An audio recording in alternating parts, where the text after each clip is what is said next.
যার আছে, এই বিবেক দিয়ে সে কিন্তু আল্লাহকে চিনতে পারে। লেখাপড়া না থাকলেও তার বুদ্ধি দিয়ে আল্লাহকে কিন্তু সে ঠিকই খুঁজে বের করে পারে। আরেকটা হলো, এই দুইটা পদ্ধতি দিয়ে দুনিয়াতে যা কিছু আছে সব কিছু বোঝা যায়। এই দুইটা জ্ঞান দিয়ে, ইন্দ্রিয় দিয়ে আর নিজের বুদ্ধি দিয়ে দুনিয়াতে যা কিছু আছে, আমরা চক্ষু দিয়ে যা দেখি, এই চাক্ষুষ্মান সব কিছু এই দুইটা জিনিস দিয়ে শেখা যায়। কিন্তু আরেকটা জিনিস আছে, সেটা হলো ওহী। সেটা হলো কি? ওহীর জ্ঞান। এটা নবী রাসূল ছাড়া পৃথিবীর সাধারণ মানুষ পায় না। তিনটা পদ্ধতি, একটা হলো পঞ্চেন্দ্রিয়, আরেকটা হলো বিবেক বা আকল, আরেকটা হলো ওহী। ওহী হলো ফেরেশতারা নবীদের কাছে যেটা নিয়ে আসে, এটা আবার বিবেক দিয়েও ধরতে পারবেন না, পঞ্চ ইন্দ্রিয় দিয়েও বোঝা যাবে না। এটার জন্য লাগবে নবী এবং রাসূল প্রয়োজন। ওহী ছাড়া এই জ্ঞানটা পাওয়া যায় না। বলেন সুবহানাল্লাহ। সেই জ্ঞানটা কি? সেটা হলো জান্নাত। সেই জ্ঞানটা কি? সেটা হলো জাহান্নাম। সেই জ্ঞানটা কি? সেই জ্ঞানটা হলো আল্লাহ এবং তার রাসূল। মৃত্যুর পরবর্তীতে জান্নাত আছে, মৃত্যুর পরবর্তীতে জাহান্নাম আছে, ফেরেশতারা আছে, আল্লাহ আছেন। এই জ্ঞানটা আপনি বিবেক দিয়ে পাবেন না, এই জ্ঞানটা আপনি পঞ্চ ইন্দ্রিয় দিয়েও পাবেন না। আল্লাহ যে একজন আছেন, সেই জিনিসটা পৃথিবীর মানুষকে বোঝাবার জন্য আল্লাহ সুবহানাহু ওয়া তাআলা তিনি রাসূল পাঠিয়েছেন, ওহীর মাধ্যমে জান্নাত জাহান্নাম বুঝিয়ে দিয়েছেন। বলেন সুবহানাল্লাহ।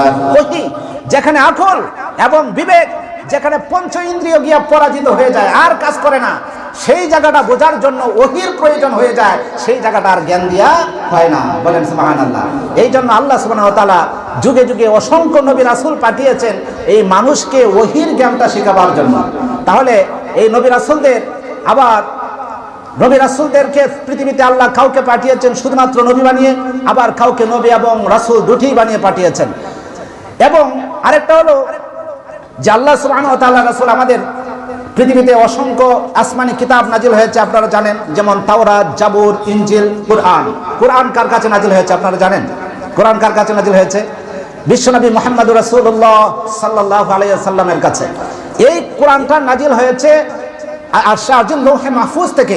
লৌহে মাহফুজ থেকে শবে বরাত, শবে কদরের রাত্রে প্রথম আকাশে বাইতুল ইজ্জত নামক স্থানে একই দিনে শবে কদরের রাত্রে নাজিল হয়েছে। ওখান থেকে 23 বছরে প্রয়োজন অনুযায়ী আস্তে আস্তে করে 23 বছরে অল্প অল্প করে ওহী নাজিল হয়ে শেষ হয়েছে। তাহলে কোরআন একদিনে নাজিল হয়েছে না 23 বছরে? 23 বছরে অল্প অল্প করে নাজিল হয়ে শেষ হয়েছে। আবার ওহী হচ্ছে আমাদের রাসূলের কাছে ওহী নাজিল হওয়ার পদ্ধতি আবার দুইটা পদ্ধতিতে ওহী নাজিল হয়েছে। একটা হলো ওহী মাতলু, যেটা প্রকাশ্য ওহী। ওহী মাতলু হচ্ছে কোরআন, কোরআনে কারীমকে বলা হয় ওহী মাতলু, সরাসরি ওহী। আরেকটা হচ্ছে গায়রে মাতলু, যেটা অপ্রকাশ্য ওহী, সেটাকে বলা হয় হাদিস। বলেন সুবহানাল্লাহ। হাদিসটাও আল্লাহর পক্ষ থেকে ওহী, তবে এটাকে বলা হয় গায়রে মাতলু। তাহলে দুই পদ্ধতিতে আল্লাহর কাছে, আল্লাহর পক্ষ থেকে ওহী নাজিল হয়েছে, দুইটা পদ্ধতিতে। কয়টা পদ্ধতিতে ভাই? দুইটা। একটা পদ্ধতি সরাসরি কোরআন, আর একটা পদ্ধতি হচ্ছে সরাসরি হাদিস। বলেন সুবহানাল্লাহ। তাহলে এই জন্য ওহীর অনেকগুলো প্রকার আছে। ওহীর প্রকার হচ্ছে প্রায় 7টা পদ্ধতিতে আল্লাহ সুবহানাহু ওয়া তাআলার কাছে, আল্লাহর পক্ষ থেকে আমার নবীর কাছে 7টা পদ্ধতিতে ওহী নাজিল হয়েছে। কয়টা পদ্ধতিতে? 7টা পদ্ধতি। 7টা পদ্ধতিতে আমার রাসূলের কাছে ওহী নাজিল হয়েছে। একটা পদ্ধতি হলো যে আল্লাহ রাসূল তখন দেখতেন যে একটা ঘন্টা ধ্বনির মতো আওয়াজ হয়েছে। আওয়াজটা হওয়ার পরে কিছু যেন আল্লাহর পক্ষ থেকে বলা হচ্ছে। যেই ওহীটা ছিল আল্লাহ রাসূলের কাছে সব থেকে বেশি কষ্টদায়ক, কারণ এই ওহীটা নাজিল হলে আল্লাহ রাসূলের শরীর মোবারক ঘেমে যেত, অনেকটা ভারী মনে হতো।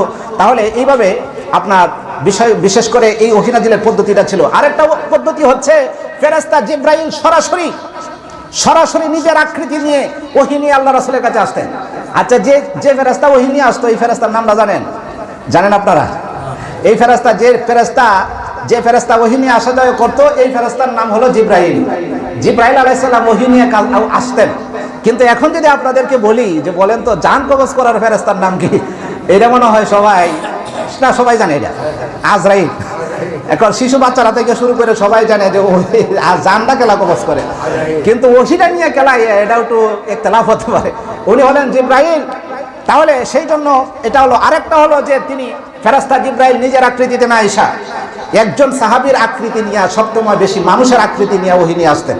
সেই সাহাবীর নাম হলো দাহিয়াতুল কলবি। এইরকম একটা সাহাবী সবসময় আল্লাহ রাসূলের কাছে ওহী নিয়ে আসা যাওয়া করতো। সুবহানাল্লাহ। আচ্ছা, তাহলে এই পদ্ধতির ভিতরে আল্লাহ রাসূলের একটা ওহীর পদ্ধতি হলো স্বপ্নের মাধ্যমে ওহী দিয়ে দিত। সত্য স্বপ্ন, রাসূল সাল্লাল্লাহু আলাইহি সাল্লাম আমরা রাত্রে যে স্বপ্ন দেখি, সকালবেলা এটা সত্য হলে হতেও পারে, নাও হতে পারে।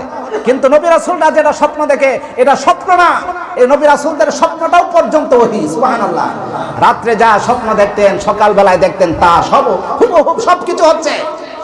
যদি নবী দেখতেন সকালবেলায় রাত্রে অমুক মারা গেছে, যদি তিনি স্বপ্নে দেখতেন অমুক ব্যক্তি মারা গেছে, ফজরের নামাজের পরে শোনা যেত আসলে সে মারা গেছে। যদি শোনেন রাত্রে তিনি স্বপ্নে যদি দেখতেন অমুকের বাড়িতে চুরি হয়েছে, সকালবেলা দেখা যেত আসলেই চুরি হয়েছে।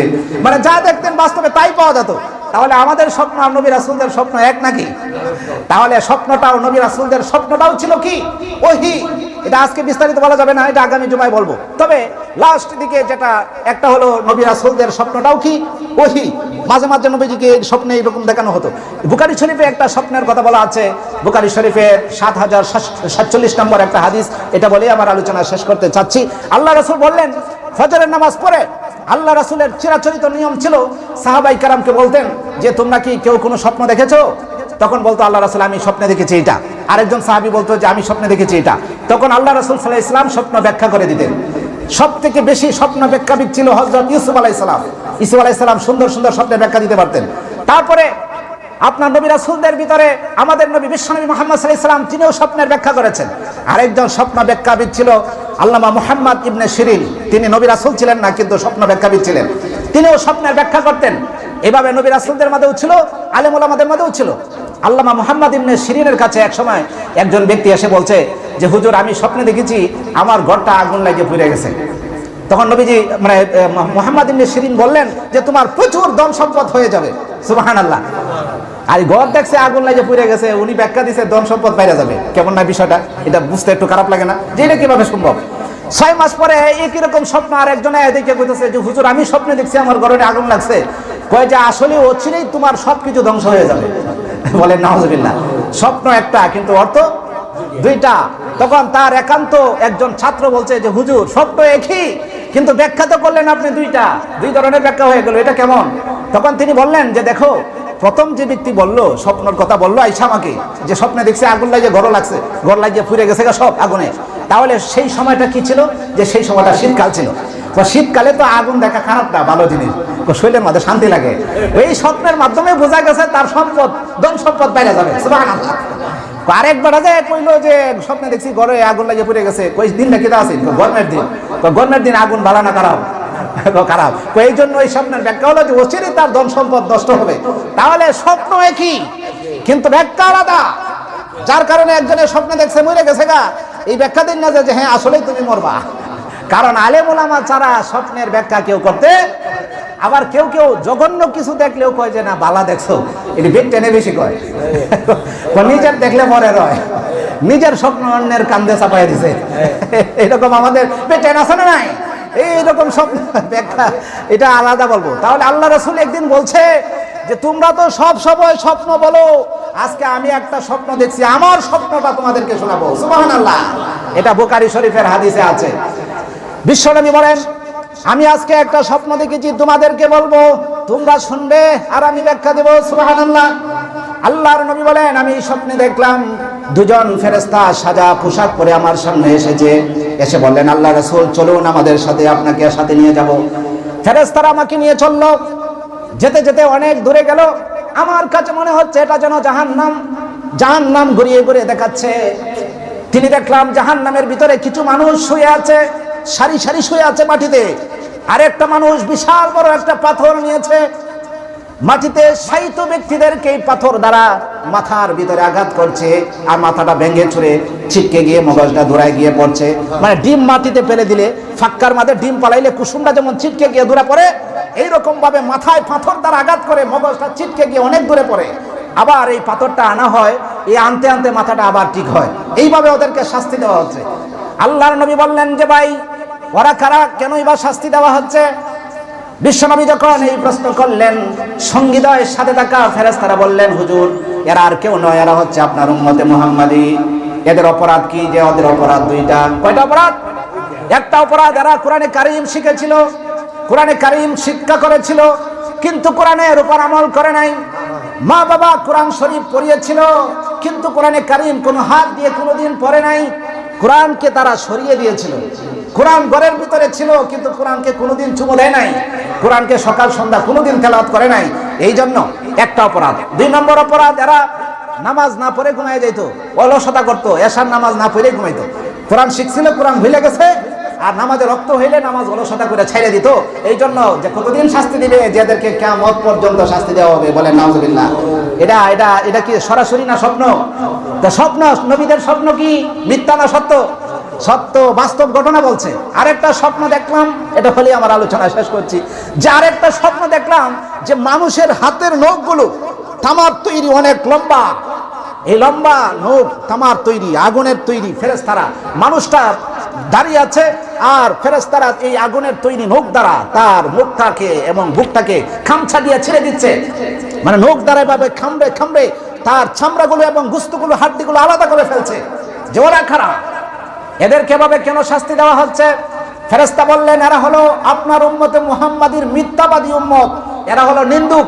একজনের সমালোচনা আর একজনের কাছে বইলা সমাজে মারামারি লাগাইতো, আবার মাঝে মাঝে মিথ্যা কথাও চালু করে দিত, যে তোমার এটা কইছে, অমুকে দোকান ওইটা কইছে, আসলে কিন্তু সে বলছেই না। মিথ্যা কথা চালু করে দিয়ে একজনের কথা আরেকজনের কাছে বলে বেড়াতো।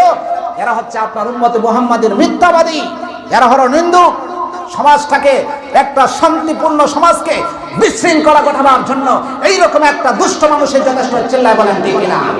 একটা সমাজের শান্তি শৃঙ্খলা নষ্ট করার জন্য একটা চাটুকার, একটা মিথ্যাবাদী যথেষ্ট মারামারি লাগানোর।